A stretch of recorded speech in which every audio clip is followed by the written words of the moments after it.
You have probably felt this for a very long time. It is a feeling that is hard to put into words, but it is always there.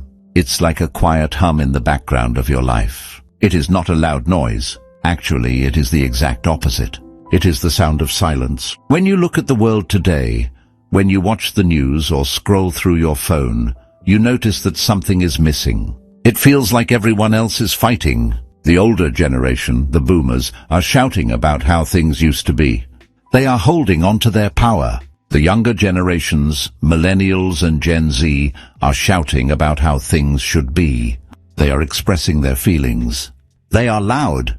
They are everywhere. But you are nowhere to be found. If you were born roughly between the years 1965 and 1980, you are part of Generation X. And you are almost completely left out of the story. You are the forgotten generation. You are the ghost generation. You are the kids who came home to empty houses, and now you are the adults who just get on with the job. If you are listening to this, you might feel two different things at the same time. On one hand, part of you is a little bit annoyed. You think, hey, I'm working the hardest here.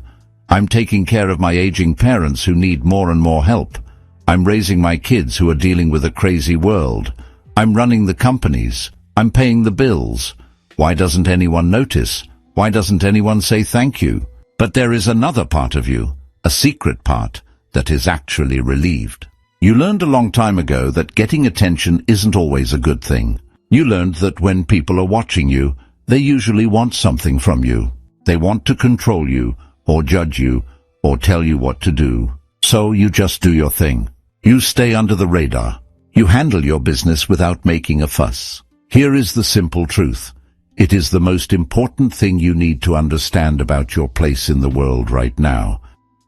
The reason the world ignores you is not because you aren't important. It is because you don't put on a show. We live in a world that is obsessed with the show. The generation before you wanted respect because they were the authority figures. They were the boss, the teacher, the parent. They demanded you look at them. The generations after you want validation. They want to be seen. They want likes. They want comments. They feel that if they aren't being watched, they don't exist. But you were the latchkey kid. Think back to what that actually felt like. You walked home from school with a metal key on a shoelace around your neck. You walked down the street by yourself. You unlocked the heavy front door. You walked into a silent house. The lights were off. The TV was off. No one was there to clap for you because you finished your school day. No one was there to make you a snack and tell you what a good job you did. You put your bag down. You made yourself a sandwich. Maybe you watched some cartoons.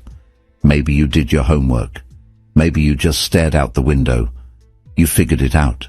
In that silence, deep down in your developing brain, you learned something very powerful. You learned that you don't need an audience to exist. You learned that no one was watching, so you stopped pretending.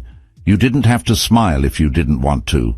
You didn't have to act good if no one was checking. You just were. The world today ignores you because you don't give them drama. You are the quiet person in a noisy room. You are the calm person in a panicked crowd. And because the modern world is addicted to noise and panic, they think you aren't there. They look right through you. But this is not a bad thing. Being invisible is actually your superpower. It is your secret weapon. Let's talk about why this happens deep inside your mind. We need to look at the psychology of this. There is a famous psychologist named Carl Jung. He talked about patterns that all humans follow. He said that society is like one big dysfunctional family. In this family, Generation X is the classic middle child. When you were growing up, you were squeezed between two giant groups of people. Above you, you had the boomers.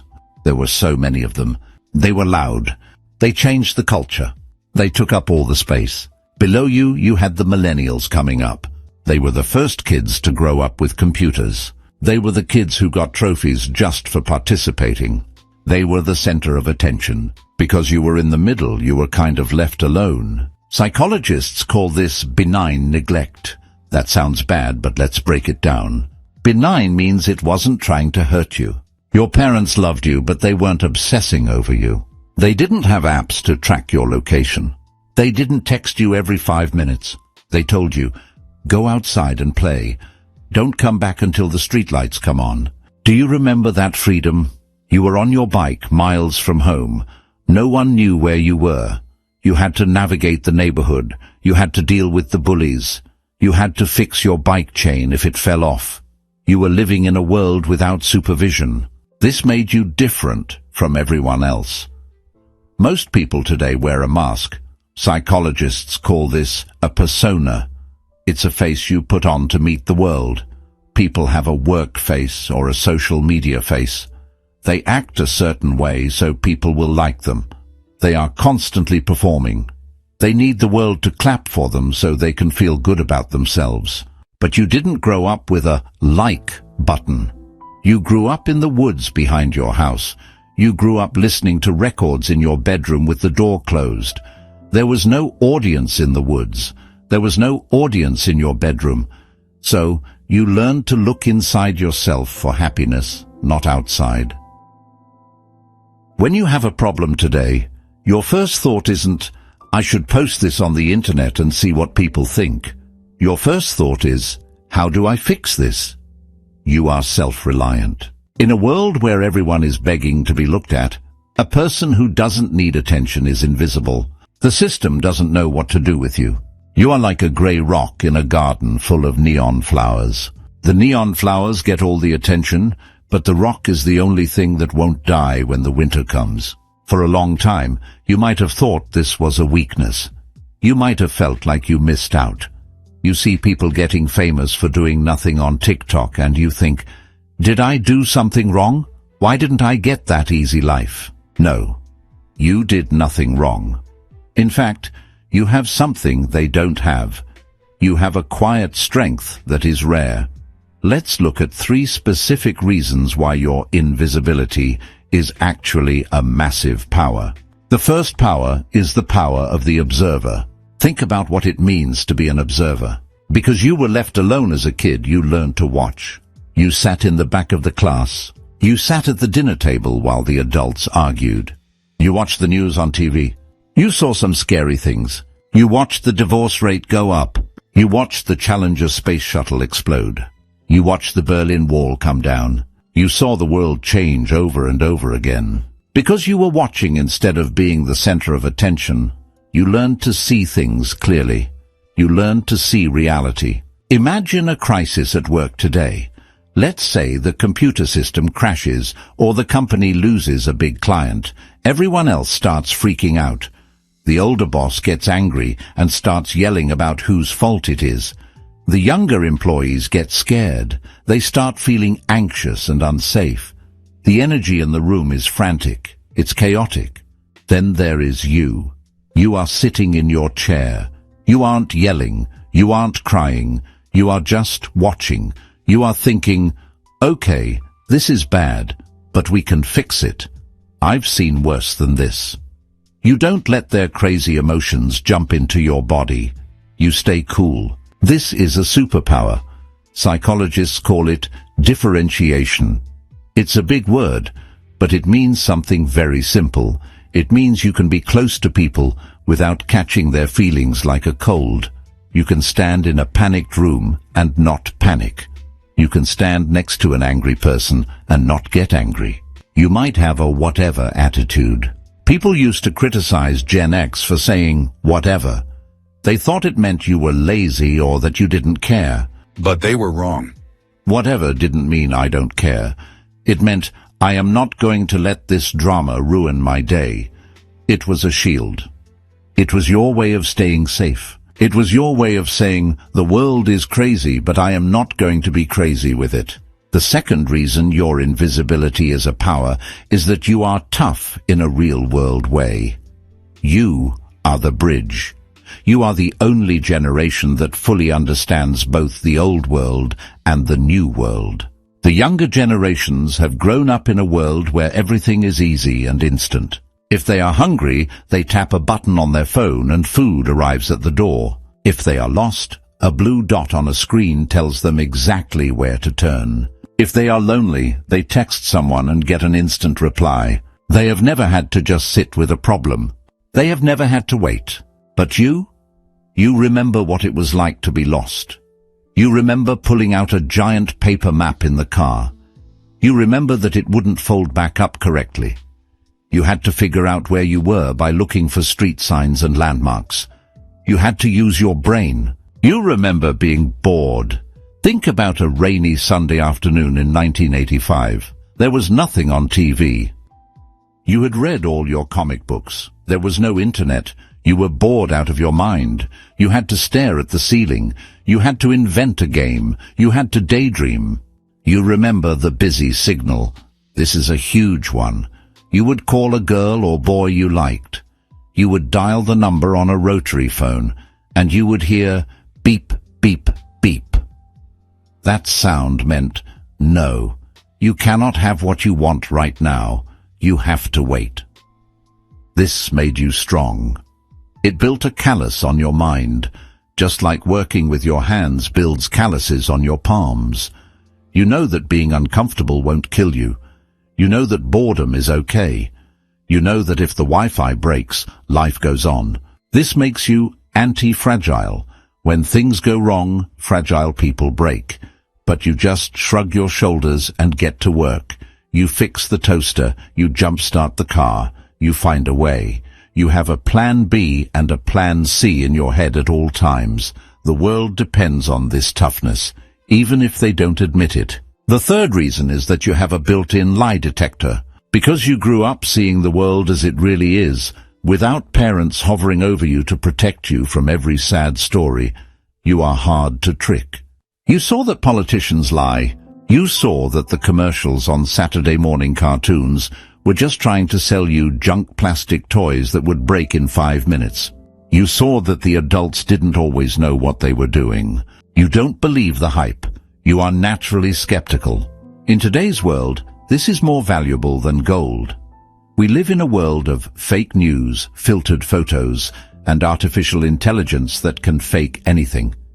People are easily fooled. They believe whatever they see on their screens. But you have that Gen X instinct. You smell a rat. You are the person in the meeting who asks the one hard question. You aren't trying to be mean. You just see the truth that everyone else is ignoring. You see the man behind the curtain. You keep things honest. You are the reality check that society desperately needs. So now that we understand this, what do you do with it? How do you stop feeling left out and start feeling powerful? How do you use this in your everyday life? It starts with a tiny change in your mind, a shift in perspective. You have to stop waiting for the world to say sorry. You have to stop waiting for them to give you a trophy or a round of applause. It is never going to happen. The world is too busy looking at itself in the mirror. And that is okay. You don't need it. I want you to imagine a bicycle wheel spinning.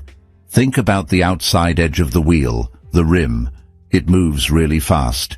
It touches the muddy road. It hits every bump.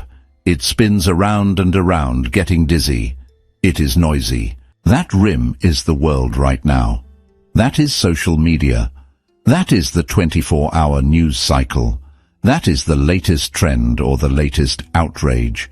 It's fast, noisy, and bumpy. Now look at the center of the wheel, the hub. It is right in the middle.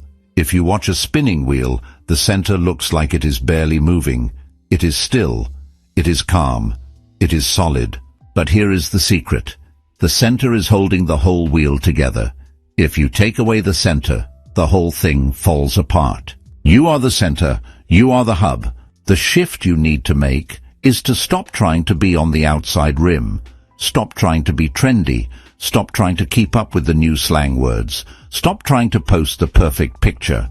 That is not your job. Your job is to hold the center. Here is how you do this in real-life situations. Let's look at parenting or mentoring young people. When your kids or your younger co-workers are freaking out, don't freak out with them. Don't try to be their buddy. Don't try to act like you are 25 years old. Be the adult. Be the wall they can lean on.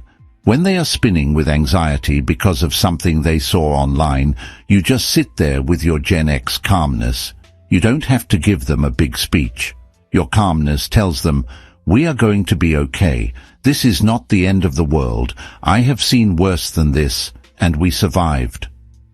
You act as a container for their emotions. They might complain that you are aloof or distant, or that you don't get it. But deep down, unconsciously, they feel safe around you. They feel safe because you aren't falling apart. You are the anchor in their storm. Let's look at your career. When you feel bad because you didn't get public credit for something you did, catch yourself. That feeling is just the little kid inside you wanting a gold star from the teacher. Let it go. Remind yourself of this simple rule. If I need them to tell me I'm good, then they own me. If I know I'm good without them saying it, I am free. Be the person who knows how things actually work. Be the person who has the keys to the building. Be the person who knows the passwords. Let the others dance on stage and worry about how they look. Let them worry about their personal brand. You are the one running the show from behind the curtain. That is where the real power is. That is the position of strength. There is also a deep spiritual side to this. As you get older, life isn't about conquering the world anymore. The first half of life is for making a name for yourself. The second half of life is for understanding yourself. Because you are already good at being alone, you are ready for this. You have a head start. You can sit in a room and read a book for 2 hours. You can listen to a whole album of music from start to finish, closing your eyes and really hearing it. You can take a walk in the woods without headphones, just listening to the wind. This is rare. Most people today cannot stand to be alone with their own thoughts for 5 minutes. They get anxious. They reach for their phone. But you can do it. You have been doing it since you were 10 years old. This ability to be alone without being lonely is the ultimate sign of mental health. It is the path to wisdom. So, here is the ending. There is no hype here. I am not trying to sell you anything. I am just stating a fact. You were never meant to be the loud generation. You were never meant to be the star of the movie. You were designed to be the bridge. Think about a bridge. A bridge doesn't talk. A bridge doesn't put on a show. A bridge doesn't ask for likes. A bridge is made of iron and concrete. It just stands there. It carries the weight. It connects the past to the future. It handles the storms and the heavy traffic, and it never complains. Without you, the connection breaks. Without you, the world forgets how to be tough. Without you, the world forgets how to fix things. Without you, the world is just a bunch of people screaming for attention with no one to hold it all together. So, let them ignore you. Let them look right past you in the meeting. Let the marketers forget you exist. While they are exhausting themselves trying to be famous, you are the only ones left who are actually free. You know the secret that they are all desperate to find but cannot see. You know how to be a real person, not just a profile picture. Stay invisible, stay watching, stay calm. That is your power.